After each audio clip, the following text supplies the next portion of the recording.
So first question was, which of the following have all the information about the system under consideration in quantum mechanics? So it's the very first postulate कि wave function के अंदर आपके system की तमाम information मौजूद होती हैं. It's up to you कि आप उसे किस तरह मालूम करते हैं. उसके लिए हम ऑपरेटर यूज करते हैं. मोमेंटम ऑपरेटर होगा तो उसमें से मोमेंटम निकल आएगा. अगर उसमें से आप एनर्जी ऑपरेटर अप्लाई करते हैं तो उसमें से एनर्जी निकल आएगी, लेकिन इंफॉर्मेशन वेव फंक्शन के अंदर मौजूद है. दूसरा क्वेश्चन था time evolution of a wave function. ये जब मैंने आपको करवाया था तब मैंने क्लियरली बताया था दोनों को कंपैरिजन कि यहाँ पे वेव फंक्शन का वर्ड है. तो वेव फंक्शन टाइम एवोल्यूशन से मुराद है पार्शियल साई बटा पार्शियल टी. अब ये क्या है? अगर आप इसे थोड़ा सा रिकॉल करें तो हमें इसकी वैल्यू चाहिए. ये कौन सा लॉ प्रोवाइड करता है? तो ये बेसिकली श्रोडिंगर वेव इक्वेशन है. H psi is equal to partial psi by partial T into iota H cut. अब पिछले टेस्ट की बेस पे इसे ट्रिकी नहीं था ये. पिछले टेस्ट बेस पे कुछ स्पेकुलेशन आपकी कुछ में बन गई थी, उनको जस्ट मैंने क्लियर किया. और वो क्लियर करना ज़रूरी था ताकि वो पेपर में ना हो. तो आपने एरनफेस यूजुअली लगाया. एरनफेस आपने क्यों लगाया कि टाइम एवोल्यूशन है. अब अगर उसे नोट करें तो टाइम एवोल्यूशन ऑफ ऑपरेटर मैंने आपको वाज़ेह अल्फाज में बताया कि वो होता है एरनफेस थ्योरम. तो there is a big difference in determining कि आप ऑपरेटर का टाइम एवोल्यूशन ले रहे हैं या वेव फंक्शन. अब देखें ये क्लियर हो गया. अब पेपर में इसमें से अगर कोई चीज़ आएगी तो आपकी गलत नहीं होगी. तो यू शुड बी हैप्पी कि चलें गलती जो थी अभी पता लग गई. एक इम्पोर्टेंट पॉइंट सर ने हाईलाइट कर दिया. अगर ना हाईलाइट होता तो पेपर में हम क्या करते. So that's it. So be hopeful. आप ये प्रोसेस से गुजरे इंशाल्लाह. जो 2-2.5 माह का प्रोसेस है तो आप में से मैक्सिमम लोग जो हैं वो अच्छा सपोर्ट करेंगे. और उस जो टेस्ट क्लियर वाली और फीमेल के लिए स्पेशली 100+ सीट्स हैं तो टेस्ट कंपैरेटिवली इजी होगा as compare to male. Male को थोड़ी एफर्ट करने की ज़रूरत है. तो आपका तो वैसे ही मैक्सिमम चांसेस है. सिर्फ एफर्ट. कई बच्चों ने अभी शुरू भी नहीं किया. वो वेट कर रहे हैं एडवर्टाइजमेंट का.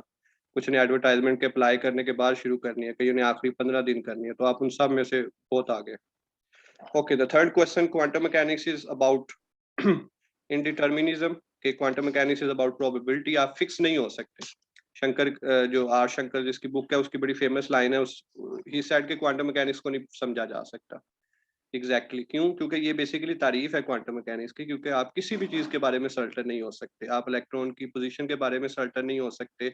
आप इस चीज़ पे भी सर्टेन नहीं हो सकते कि मुझे क्वांटम मैकेनिक्स आती है या नहीं. क्योंकि क्वांटम मैकेनिक्स की डेफिनेशन ये है कि आप इंडिटर्मिनिज्म में रहेंगे, रैंडम चीज़ों को देखेंगे. क्लासिकल मैकेनिक्स डिटर्मिनिज्म है. F is equal to M A लगाएं, एग्जैक्ट एफ की वैल्यू आ गई और वो एफ की वैल्यू आप कैरी करेंगे. So classical mechanics is about determinism and quantum mechanics is about indeterminism. इसके लिए दूसरा वर्ड प्रोबेबिलिटी का यूज हो सकता है. If A and B are two Hermitian operators then A dot B is. क्या वो हर्मिशन होगा या एंटी हर्मिशन होगा? तो ये देखने के लिए हम थोड़ी सी इसे सॉल्व कर लेते हैं. होपफुली आपको स्लाइड्स नजर आ रही होंगी. तो A B is equal to A B minus B A है. जस्ट आप क्या करें, इसका डैगर ले लें. मैंने टी लिखा हुआ है क्योंकि डैगर सिंबल इजीली अवेलेबल नहीं है यहाँ. सो जस्ट आप क्या करेंगे, जो एक मैट्रिक्स की प्रॉपर्टी होती है कि अगर ए ट्रांसपोज बी ट्रांसपोज है ओवरऑल तो आप बी ट्रांसपोज ए ट्रांसपोज लिखेंगे. Similar to that. सो आपको पता ही हर्मिशन मैट्रिसेस हैं क्योंकि फिजिकल ऑपरेटर्स है. तो B A minus A B, इसमें से आप माइनस कॉमन ले लें तो ए बी माइनस बी है. तो क्या हुआ कि आपके पास ये ए बी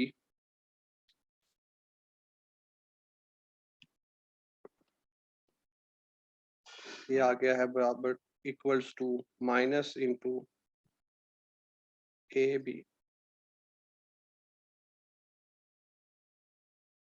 सो ये जो रिलेशन है ये बेसिकली क्या शो कर रहा है, माइनस को, विच इज बेसिकली एंटी हर्मिटिविटी या एंटी हर्मिशन. तो इसका आंसर आपका हो जाएगा एंटी हर्मिशन. हर्मिशन से मुराद है बराबर आना, एंटी हर्मिशन से मुराद है माइनस के बराबर आना, और नॉन हर्मिशन से मुराद है कि दोनों केसेस ना हो, कुछ और स्टफ आ जाए. अब आगे सेम क्वेश्चन वही है, सिर्फ यहाँ पे आयोटा आ गया.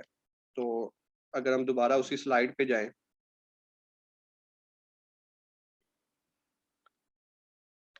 तो आयोटा ए बी सिंपल आपका ओपन हो गया. आपने डैगर ले लिया. ये सबका डैगर इधर आएगा.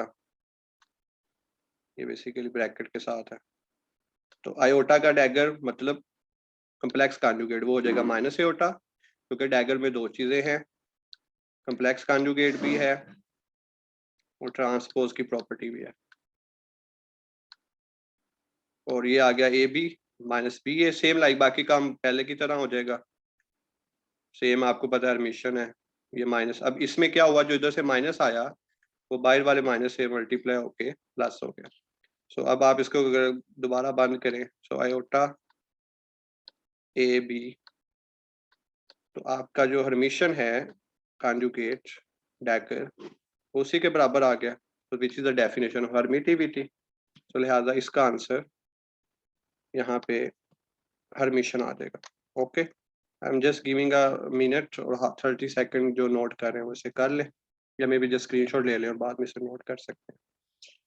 So this is how basic जो मैथ हम 9th-10th की पढ़ाते हैं या इंटर की, तो उसमें ये चीज़ ट्रांसपोज के लिए हम कर रहे होते हैं, वही चीज़ हम यहाँ पे डैगर के लिए कर रहे हैं, बस कोई इतना मेजर डिफरेंस नहीं है।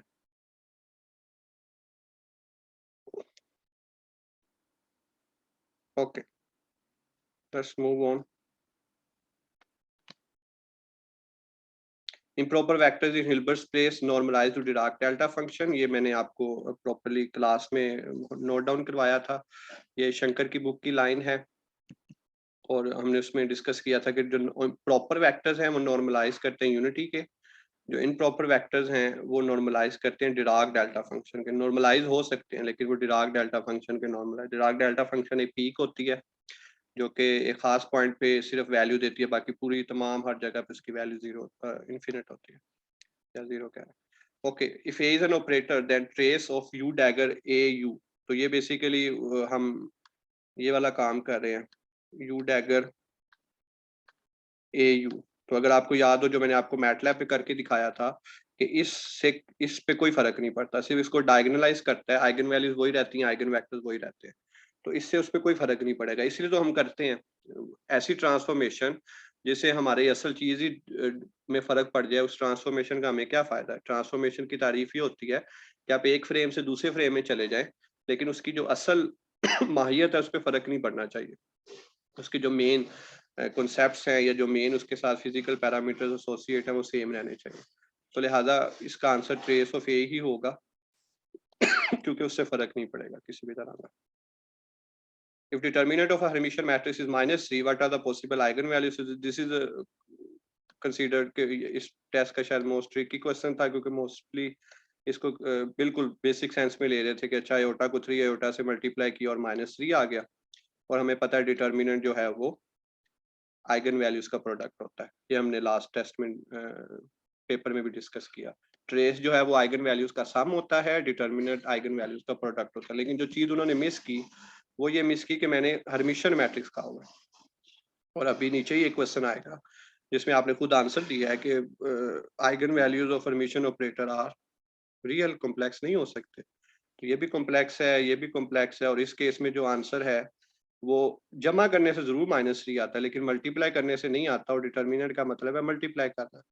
तो लिहाजा इसका आंसर क्या हो सकता था, इसका आंसर होगा -3,1 या 3 -1, क्योंकि इन दोनों को मल्टीप्लाई करें तो आपके पास -3 आता है, अनलेस कोई फ्रैक्शन आ जाएगी तो और भी बड़ी पॉसिबिलिटीज बन जाएंगी, लेकिन कॉम्प्लेक्स नहीं आ सकते।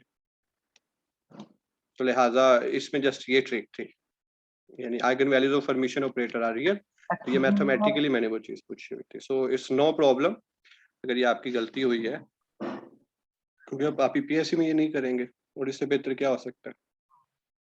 Okay, so this is a matrix. में मल्टीप्लाई करते हैं और प्लस करते हैं। ट्रेस में हम आइगन वैल्यूज को सम करते हैं और डिटर्मिनेंट में हम आइगन वैल्यूज को मल्टीप्लाई करते हैं। मतलब इट्स बेसिकली कि आप डिटर्मिनेंट ले लें, आइगन वैल्यूज निकाल के उसको मल्टीप्लाई करें, एक ही आंसर आएगा, कोई फर्क नहीं होगा।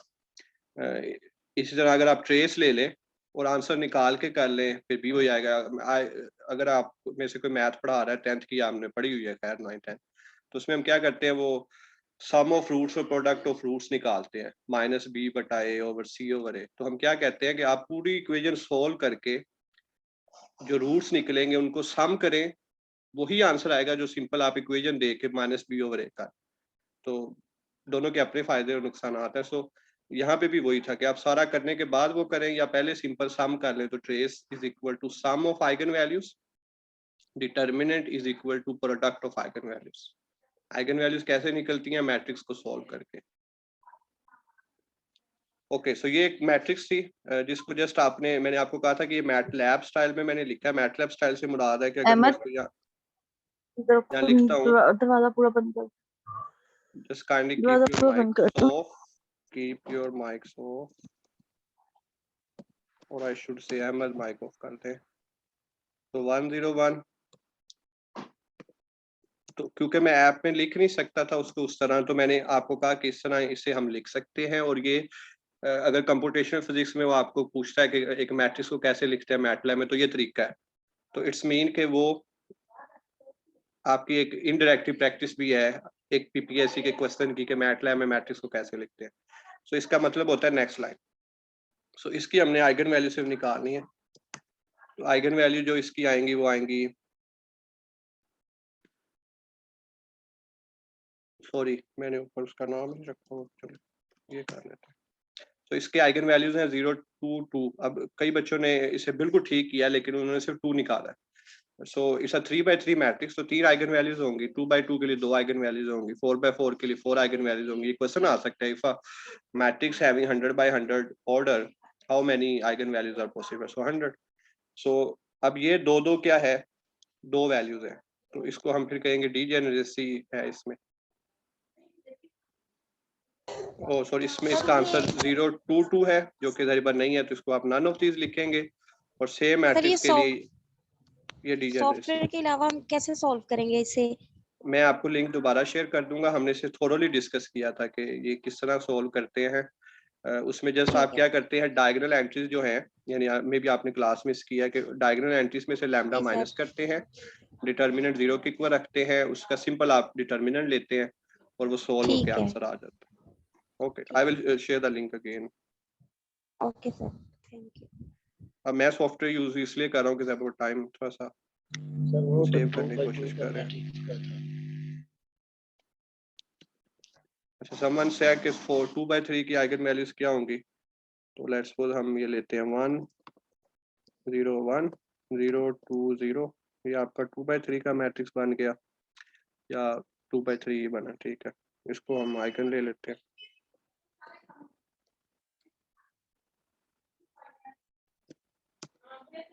तो ये नहीं आएगा क्योंकि eigen matrix eigen value square matrix की होती है। सो मैंने इसीलिए किया ताकि आपको ये भी एक और एमसीक्यूज बन गया, ये जिन्होंने भी क्वेश्चन बनाया पूछा।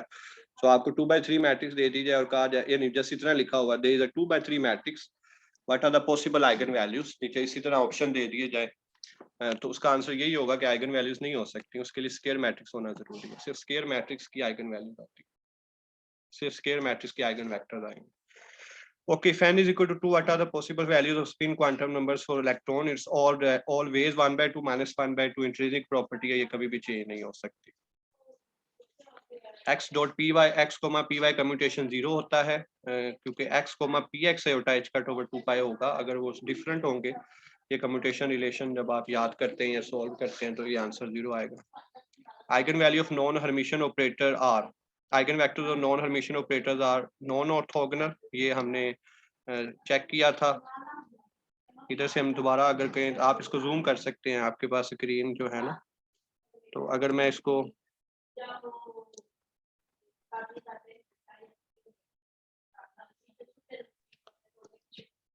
ये है इस वक्त हर्मिशियन मैट्रिक्स, मैं इसको जस्ट नॉन हर्मिशियन बनाने के लिए ये कर देता हूँ। इस वक्त ये नॉन हर्मिशियन है मेरे ख्याल से 1 0 1 0 2 1 जी नॉन हर्मिशियन है। अब मैं इसके अगर आइगन वेक्टर निकालता हूँ,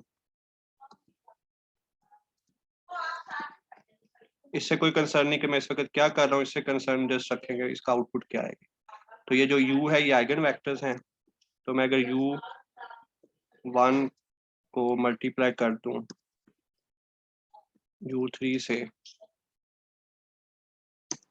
तो इसका आंसर -0.33, मतलब इसका आंसर 1 नहीं आया।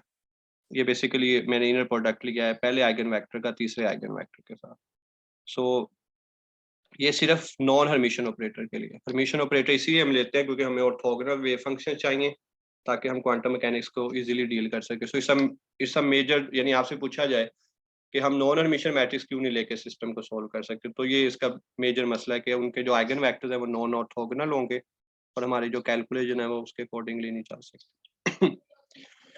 Identity operator is a identity operator Hermitian भी है, प्रोजेक्शन भी है, यानी इसका आई स्क्वायर आई के बराबर आता है, यूनिटरी भी है। सो लिहाजा इसका आंसर ऑल ऑफ दीज है। तो identity operator is a special type of operator जिसकी आइगन वैल्यू 1 होती है, जो ऑलमोस्ट हर तरह का ऑपरेटर है। Phase equal to exponent I theta, तो what is an operator A? तो अगर आप इसका डैगर को उसी से मल्टीप्लाई करें, इसका डैगर आएगा e की पावर माइनस एयोटा थीटा, और अगर उसको उसी से हर्मिशियन तो नहीं है क्योंकि e की power minus aorta theta e की पावर एयोटा थीटा के बराबर नहीं है। जब आप इसको इससे मल्टीप्लाई करेंगे तो आप देख सकते हैं कि ये माइनस प्लस e की पावर 0 बन जाएगा, which is equal to 1, which is the definition of a unitary operator. Good, Muhammad Abu Bakr. So it's unitary operator. Projection नहीं है क्योंकि स्केल लेंगे तो वो 2 एयोटा थीटा बन जाए। Eigen values of Hermitian operator are always real, जो कि उस ऊपर वाले क्वेश्चन की लुबे लुबाब भी है, और यहाँ पे ये सबका ठीक होगा, लेकिन वहाँ पे जस्ट उसे हम थोड़ा सा देखते हैं। If A and B are two operators, अब ये भी सिंपल क्वेश्चन लास्ट टाइम था और वही क्वेश्चन है सिर्फ मैथमेटिकली। अब देखें, if a and b are two operators and a psi is equal to a psi, मतलब एक ऑपरेटर एक वेव फंक्शन पे अप्लाई हुआ और एक आइगन वैल्यू आई, दूसरा ऑपरेटर उसी आइगन फंक्शन पे अप्लाई हुआ और डिफरेंट आइगन वैल्यू आई। तो which of the following statement is always correct for the scenario? तो ये क्या है कि दो ऑपरेटर है लेकिन आइगन फंक्शन सेम है। तो हमने पढ़ा कि अगर two operators commute they have a common set of eigen function, so it means कि ऑपरेटर ए और बी कम्यूट, क्योंकि कम्यूट करेंगे तो इसमें मैं रूही बता देता हूँ कि डीजेनरेसी से मुराद है आइगन वैल्यू का रिपीट होना, यानी बी साइज इक्वल टू अगर ए साइ होता या वेव फंक्शन भी चेंज हो सकता था, लेकिन आइगन वैल्यू का सेम होना डीजेनरेसी पे की वजह बनेगा। यहाँ पे आइगन वैल्यूज डिफरेंट है।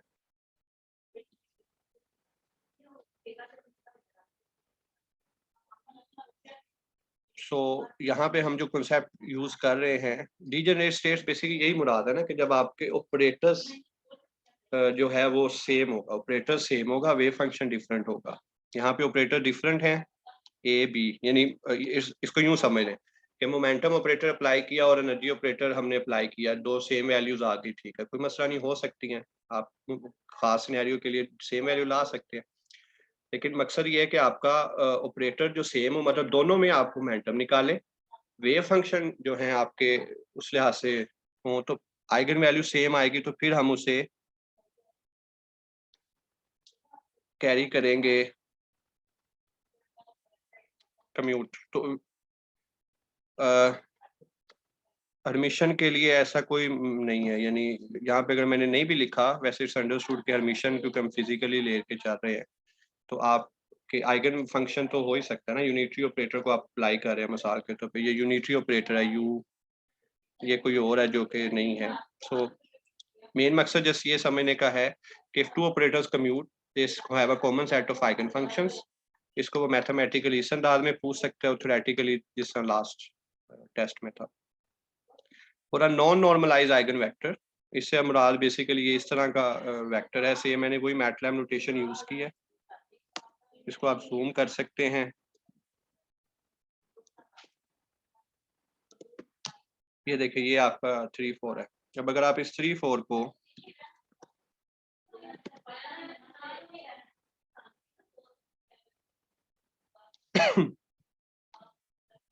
अगर हम इसको करते हैं इसी के साथ मल्टीप्लाई,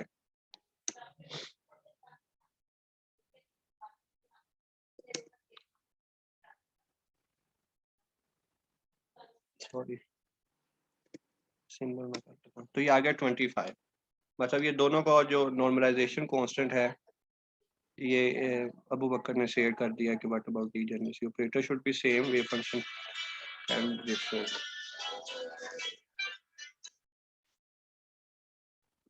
सो ये 15 आया, 25 आया, 25 को अगर आप जब सोल्व करेंगे एज अ स्क्वायर रूट, क्योंकि सिंगल के साथ आना है तो इट शुड बी 1/5। अब मैं उसी को दोबारा करता हूँ, ये देखिए मेरे पास a है,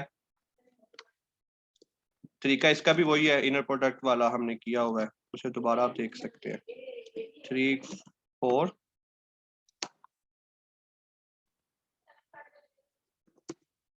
और इसको आप अब a ट्रांसपोज को a से मल्टीप्लाई करें, which is basically inner product, तो आपके पास आंसर बन आ गया, विच इट्स मीन के वो नॉर्मलाइज हो गया। So this is how it will work. So next हमारे पास है, इसका आंसर आ जाएगा 1/5। तो नेक्स्ट है हमारे पास कि इन हाइजेनबर्ग पिक्चर द ऑपरेटर्स और वेव फंक्शंस के बारे में हम क्या जानते हैं। सो हमें पता है कि सर रिपीट कीजिएगा 1/5। जी जी, सर रिपीट कीजिएगा 1/5 वाला कैसे था? 1/5 से मुराद इसका है, आंसर 1/5 इज इट्स आंसर कि जो आपका मल्टीप्लाई करके जो आपके पास वैल्यू आएगी उसका आपने स्क्वायर रूट लेना है और 1/, से मल्टीप्लाई करना है।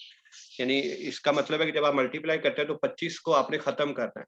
दो मैट्रिसेस है, एक का हिस्सा आएगा 5 और क्योंकि खत्म करना है तो हमें 5 आ रहा है तो डिवाइड करके खत्म होता है, क्योंकि हमने 1 लाना है।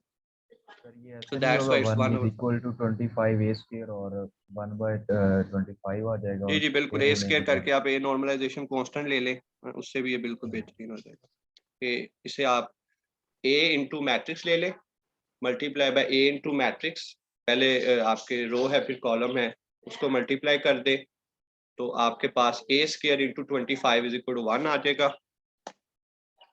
This is how A square 25 into 1, हमने नॉर्मलाइजेशन कांस्टेंट का एक क्वेश्चन किया है इसीलिए ना, वो भी मौजूद है रिकॉर्डिंग में, तो काइंडली लेक्चर उसको साथ देखा करें। तो इसको जब आप इधर लेके जाएंगे और अंडर रूट लेंगे तो it's 1/5। Okay, in Heisenberg picture हमें पता है श्रोडिंगर वेव इक्वेशन का H psi is equal to partial psi by partial t, और दूसरा हमें पता है हाइजेनबर्ग उसके रिवर्स होगा। तो यहाँ पे जो हाइजेनबर्ग पिक्चर में ऑपरेटर जो है वो टाइम डिपेंडेंट होंगे और wave function time independent. The photoelectric effect was discovered by,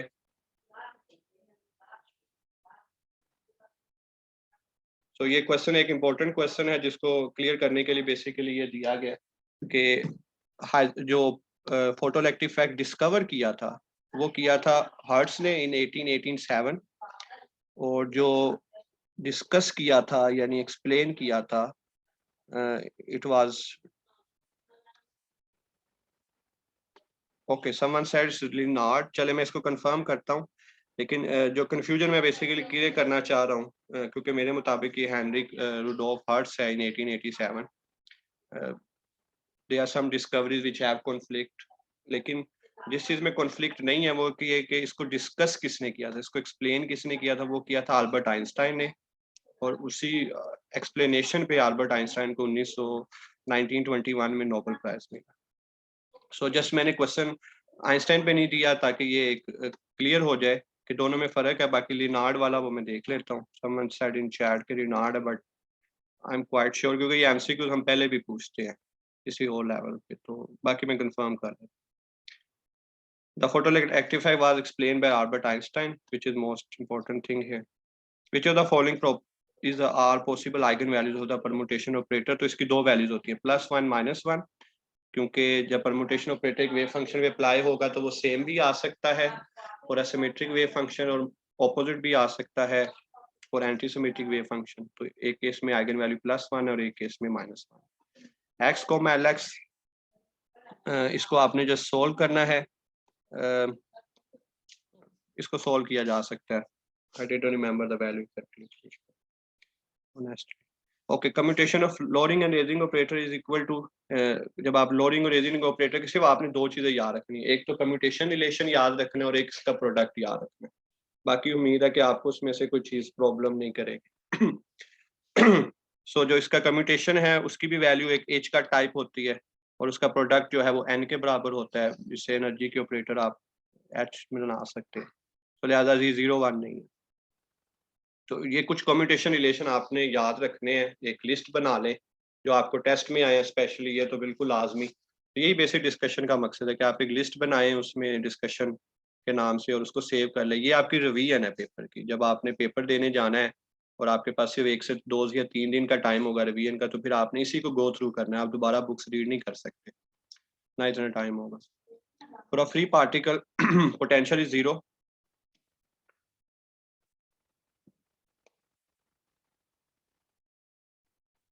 no problem, दोबारा लगा यूज कर सकते हैं। Sum of the transmission reflection coefficient is always equal to 1।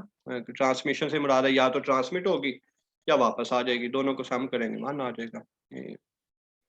If eigenfunction is d, then operator is second derivative with respect to x, यानी d square over dx square, energy नहीं है, d square over dx square है। तो what is the possible eigen value? तो आपका simple a square आ जाएगा, क्योंकि पहला डेरिवेटिव लेंगे a बाहर आएगा, सेकंड डेरिवेटिव लेंगे a square बाहर आएगा, वेव फंक्शन doesn't matter, तो it's a square.